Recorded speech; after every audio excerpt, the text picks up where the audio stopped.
Well, how about that? £37.12, a lovely way to get started on Gigantica this year. And you would have noticed the first thing I've done when we got this fish in was keep it in the net, keep it in position, got the rod back out and then done everything. That's a mistake a lot of people make, is flaff around for about an hour, the rods are out and then the fish start feeding in their swim and then they bang a lead right on top of them. So first job, got the rod in, and you know what?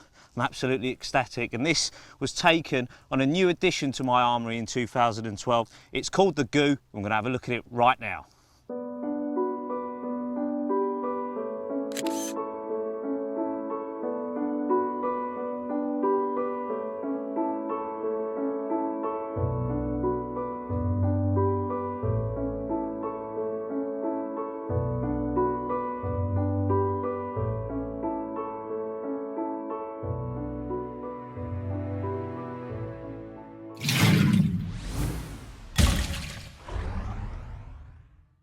If you've never seen Goo, then I tell you what, you've been missing out on arguably, in my opinion, the best single attractant that I've seen come into carp fishing in the last 22 years. It has truly transformed the way I fish, and I tell you what, since I first started using it in August 2011, I promise you, I haven't cast out a single time without it in some way, shape or form in my bait armoury. On those days when the fish don't seem to be having it, that's when it seems to come into its own. Today, for example, just didn't expect to get a bite, and out the blue, that Goo infused bottom bait just roars off on a hot, sweltering day. I'm not saying it's going to be a magic wand for you, but it really has transformed the way I fish. It gives me a new element to everything that I do. I know that's pumping out attraction, and it just gives the hook bait a new aura that it didn't have before. So I'm going to talk to you about ways of using it, because it isn't just a small fish method. It really can be used for catching big uns and small fish alike, whether you're smash 'em up fishing or fishing a lake with just 10 small carp in a weedy pool. Then this can give you something new and guarantee that you're going to put some more fish on the bank.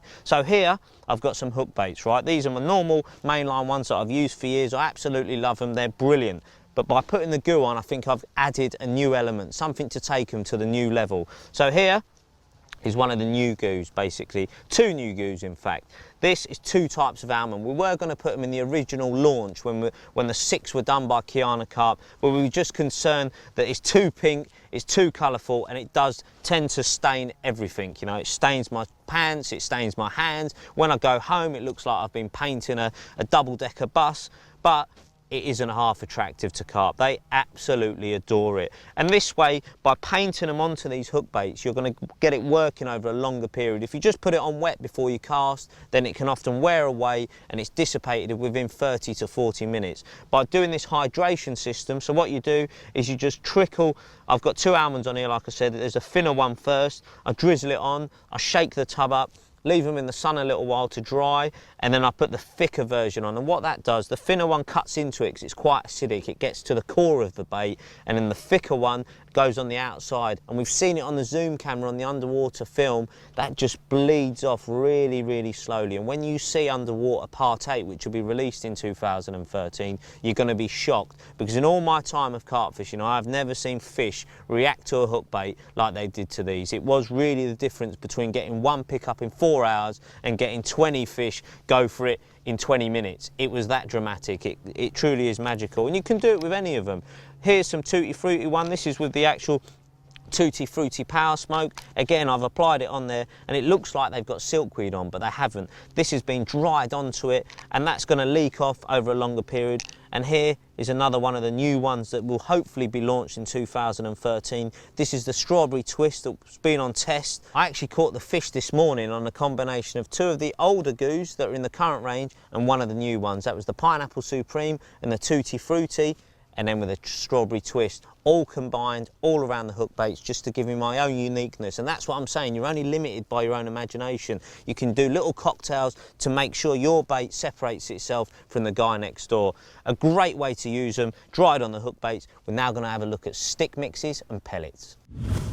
Right, this is the way I like to use it in my stick mixes. It has really transformed the way I use PVA. So in this stick mix here, there's some pellets and some Cloud 9 powder. Now, all I've done basically is first put the pellets into the tub. These are the brilliant little combination pellets that Mainline do. It's their PVA and sort of spod mix pellets. It's all different mixtures, all different attractors, all different breakdown times. So I put them in a tub and I'll get this raspberry plume bait smoke. Now, just to talk to you about the bait smokes and the power smokes, the only real difference between them is the amount of colour that they release. They all have a degree of potency, but the important part to remember about all of these Goos, unlike other liquids on the market, is the fact that most of these have natural ingredients. They're naturally occurring sugars, they're natural ingredients that the carp just absolutely adore. There's nothing really synthetic about these, all natural. So get that raspberry plume, put it over those pellets. Again, a bottle goes a really long way, you know. It looks like I'm putting a lot on, but it hardly makes an impression on that bottle.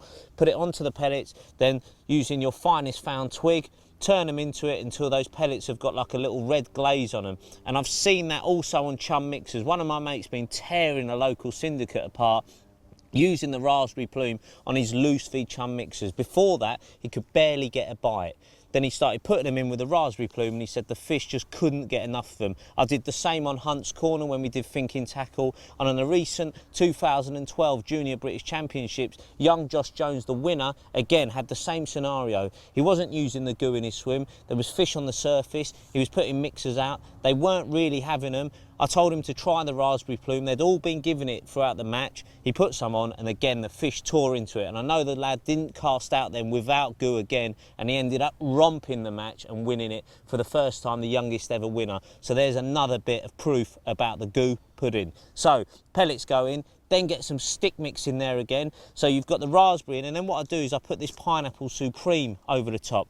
This is a bait smoke, but again, it does carry a fair bit of colour, but the magical part about this is its sweetness. It really is super sweet. And if you're beetling fans or liquid betaine fans, then this, I believe, blows any other sweetener out the market. And I've been using it in my spods before I cast out when I'm spodding over zigs, into stick mixes, and as a hook bait soak. It really is versatile, and I love that about it. Turn that into it, and just before casting out a PVA bag, I do like to add one of the power smokes to the outside, especially if I'm fishing in murky water. This really does not only give you loads of colour and a halo that mimics fish basically feeding in the area, but again, like I've said before, the colour isn't the reason it works. You know, the reason it works is it's releasing the most wonderful taste and natural ingredients into that area around the hook bait. And you've seen the Guru lads in Fishing Gurus put that onto the outside of their little swim feeders, and again, I love it on a PVA bag, and it just hones them fish into it. I've seen it on the underwater film as well. I've cast a bag out before we've even managed to get the camera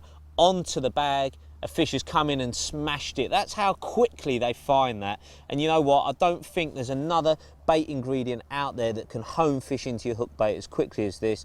When you see this underwater, this is bubbling away, those little pop-ups come up, and as fish attack it, what it does, it creates this cloud, this smell, this taste in the swim, and fish come back. It mimics feeding fish in the area, and it just keeps on happening. It builds and builds, and if you fish on the clip and fish accurately, keep it going in the same spot, then that's just going to get better and better and better. It's going to hold fish in your swim for longer, and when you do cast out, even if you put loads of bait down sometimes, these fish can find your hook baits in your bags, even in amongst a load of freebies. Brilliant little addition to it, a great way to use it. They're all transferable in different ways. The last thing we're going to look at is the bait I'm preparing for this evening. Right, this is the bait I'm putting out at night at Gigantica. Got some of the new bait by Mainline, some new Grange in there, some 14 millers in there, some growlers in there. I've also put them through the cutter tool, so I've got a few halves in there. And then what I'm adding is a bit of the corn twist goo. That just gives your baits a little added dimension. We also used it on underwater part 7 in the particle mix that we were putting out at night. I was adding that into the particles just to infuse it in there, give more taste into the water column to keep fish interested for longer. So just add a little bit. I'm not saying use a whole bottle. The amount I put in barely makes any impression on the bottle at all. Just a little bit to glaze those hook baits, almost like a bit of olive oil on your salad. So once that's in there, just give it a nice turn, and then I leave that to soak in for a good couple of hours just to get itself set and rocking. And I tell you what, that really will give your loose feed something extra, and hopefully with all that taste, there's nothing artificial in there, so everything they taste is very natural, non-synthetic, and that's important. That's what makes the goo so good. And no matter whether you're using it on zigs, on the bottom, on PVA bags, on your hook baits, the goo revolution really is here to stay. It's made a massive impact on my fishing. Make sure it does the same for you.